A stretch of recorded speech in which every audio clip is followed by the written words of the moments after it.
we look back at history, we see that men were hunter-gatherers at first. They eventually discovered agriculture and realized how food could be made available constantly. When man learned to farm, he started changing the land accordingly. Over the years after Industrial Revolution, rural settlements started growing into urban areas and permanent settlements came into existence. That led to the formation of cities. Cities could be defined as permanent settlements with high population density and administratively defined borders where people focused more on non-agricultural activities. With Industrial Revolution, urban areas were created and farmlands were done away with. So as I mentioned that rural settlements gradually turned into urban areas. Now, to understand what urban areas are, we need to relate it with cities. So cities and towns are what can be called as urban settlements, and they are separate from rural settlements that could be associated with villages and remote areas. So how do we define urban areas? So urban areas refer to human settlements with high population density and administratively defined borders. So there's availability of resources and there's access to basic amenities. So in rural areas, while the population density is much small and the settlements are spaced out, in an urban area, the settlements are closely connected and the population density is much higher as compared to rural areas. These are permanent settlements where people have access to enough resources and basic amenities. These permanent settlements have administratively defined borders. So this is what an urban area can be defined as. Cities and towns come under or can be called as urban settlements. The hustle and bustle of cities could be very attractive. The lights, all the different kinds of culture diffusions at every corner of a city could be very inviting for people, particularly from the rural areas. Now, what do you think? These cities that exist today were there from the very beginning? No, as we learnt, they eventually grow into the existing form. So along with industrialization comes urbanization. Urbanization is what leads to cities providing good educational and medical facilities, enough job opportunities, and many other such resources that attract people from across the region. This is what leads to the most common form of migration, that is rural to urban migration.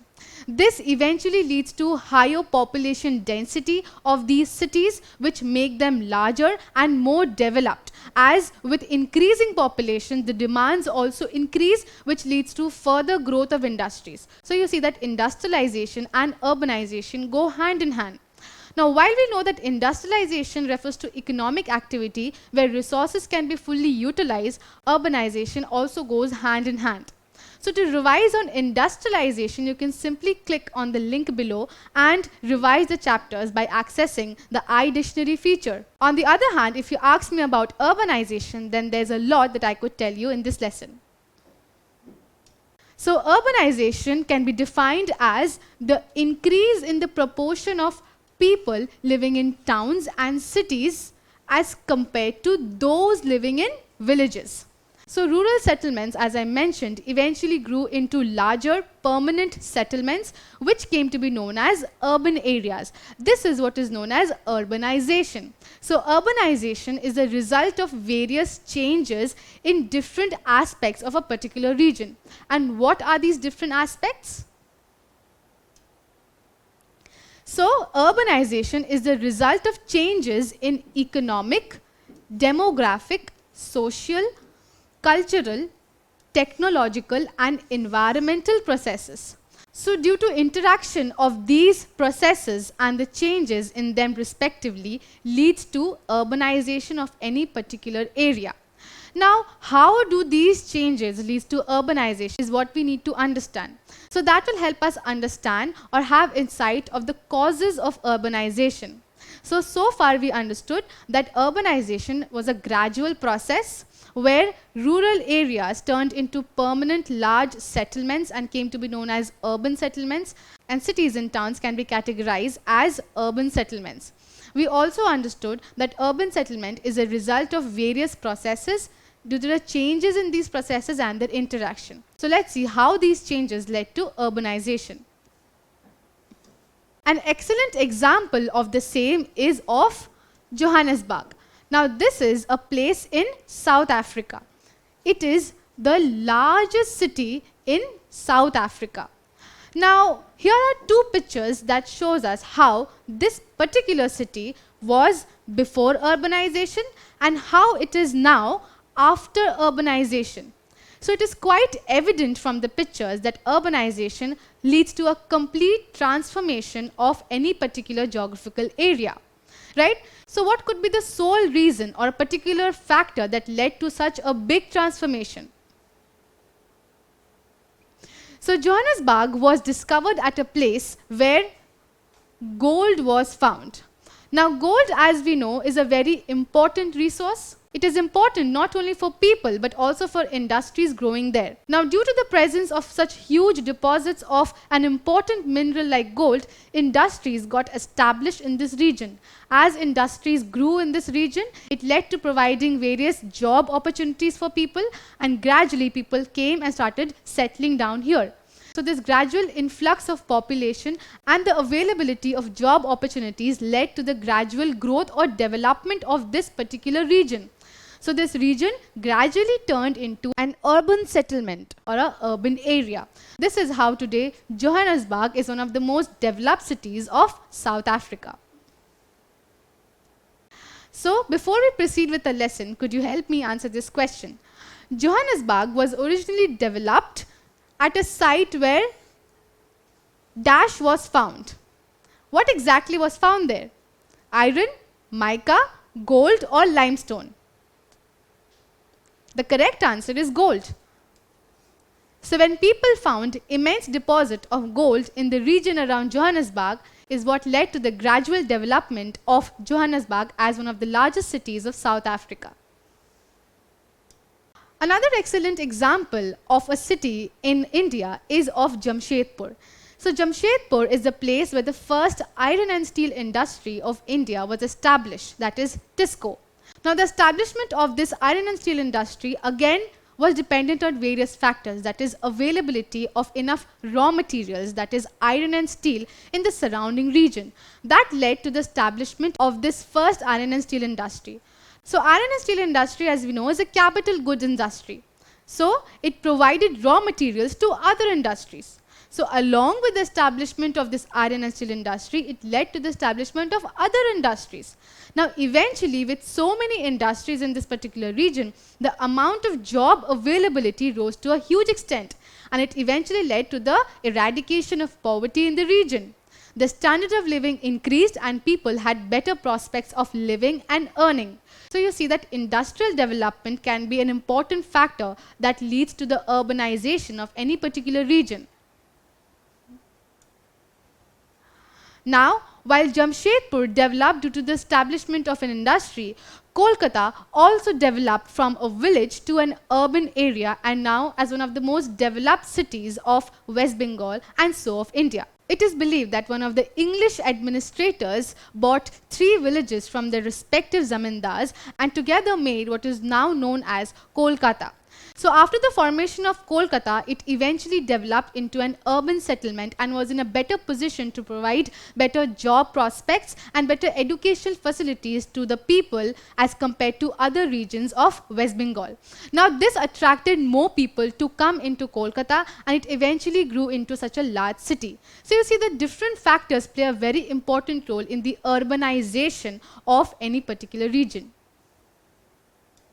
In any area, population naturally increases, and with the natural increase in population, it also means that there's a natural increase in the resources. It is projected that in India, a large number of people still live in rural areas. However, as per the projection by UN World Urbanization Prospects of 2018, it says that about 68% of the people will soon start living in urban areas as compared to rural areas by 2050. So this gradual growth in the population in urban areas is simply because of the rapid urbanization and industrialization of the existing cities and regions. So along with the natural change in the demographic structure of any particular region, the continuous and dominant pattern of rural to urban migration also plays a very important role in the demographic structure of any particular region. So far, we were able to understand how different factors play a very significant role in the urbanization of any particular region or in the process of urbanization. Let's point them out one by one and summarize our lesson today. So the first point here says that rural-urban migration plays a very important role in urbanization process. As I mentioned, that when rural areas eventually grow into permanent and large settlements, people tend to move into these areas for better earning opportunities. So this is where a very dominant pattern of migration, that is rural to urban migration, is seen. Now, with the influx of such huge population, there is pressure on resources. To balance the pressure and to meet the needs of the growing population, industries grow further and work harder, which uses more and more resources. Now, this continuous chain or web leads to urbanization of the entire region. Next point talks about the natural rise in population. So as I mentioned a while ago, that in any particular region, the population naturally rises or increases. This natural rise in population makes the government and the authorities aware and more responsible towards the population to work hard towards the necessities and needs of the growing population, to meet the demands so that they could exist as authority. So a natural rise in population also has an influence on the entire process. Next comes good road and rail network. As compared to rural areas, we often see that urban settlements like cities and towns have a better and more excellent network of road and railway. This facilitates traveling to different places and it helps people to carry on with their day-to-day affairs. The next point is the availability of resources. The availability of resources is one of the most important factors that leads to urbanization of any place. If people have good and enough access to resources, then their full utilization is also ensured and people can experience a better standard of living, which is not really available in rural areas where they have no proper access to resources. Besides availability of resources, urban areas also promise improved sanitation and standard of living. So people in rural areas do not have enough access to resources and thus they cannot really focus or spend more on sanitation and hygiene. That leads to various health disorders and also degrades the quality of living. However, in urban areas, we have better sanitation and hygiene facilities that helps improve the quality of life. Finally, a very significant factor that plays a role in urbanization is the availability and access to a strong medical infrastructure and a good educational facility.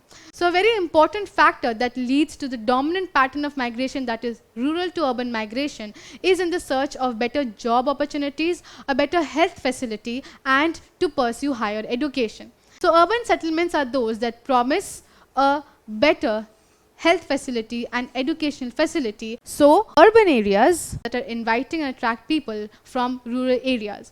So these factors together act as causes of urbanization and the development of any particular region. In this lesson, we were able to understand how urbanization came into existence, how it played a role in the development of region and how it goes hand in hand with industrialization. We understood how big an influence it has over our lives. In next lesson, we will understand the different positive and negative impacts of urbanization. Don't forget to subscribe to our channel and hit the bell icon. You can also register for free at DeltaStep.com or download the DeltaStep app to learn one-to-one with our amazing teachers or to get access to all our 5,000 plus amazing videos as per your school syllabus.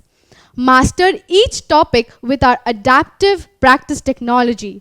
Get million plus questions with step-by-step solutions and unlimited mock test. Get all your doubts resolved instantly. Learn via games and win amazing prizes like PlayStations and iPads. So at DeltaStep, learning is not just fun and easy, it is rewarding too. So register for free now.